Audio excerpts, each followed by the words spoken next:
وصفة النهاردة أكيد مفيش حد مش بيحبها. هنعمل النهاردة مع بعض بيتزا هشة وقطنية وطعمها بجد خطير ومكوناتها بسيطة جدا، وكمان هنعملها على طريقة بيتزا هات. يلا بينا نشوف هنعملها ازاي. هنحتاج في الأول كوباية ونص من الدقيق، عليهم معلقة صغيرة من خميرة، معلقة صغيرة من السكر، ورشة من الملح، وعليهم معلقتين كبار من زيت الزيتون، ونص كوباية من المية الدافية. وهنخلط كل المكونات كلها مع بعض كويس، وبعد كده هبدأ مرحلة العجن. هعجنها كويس لمدة 10 دقايق. العجينة هتلزق معاكم عادي في الآخر.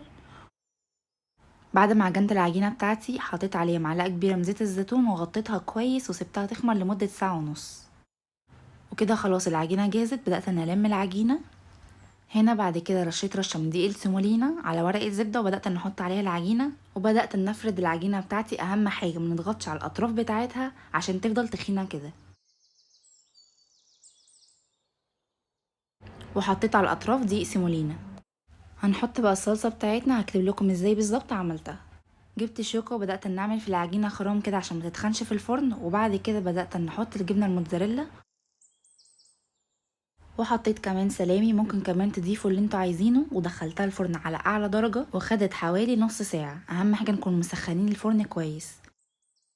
تعالوا بقى ناخد كام ثانية كده نتأمل الجمال بتاع البيتزا. بجد شكلها حلوة قوي، العجينة بيرفكت، ولا بقى تحطوا زبادي ولا لبن بودر ولا الكلام ده كله، وكأنكم بجد بالظبط جايبينها من بره. طعمها تحفة. ولو عجبتكم الوصفة قولي رأيكم.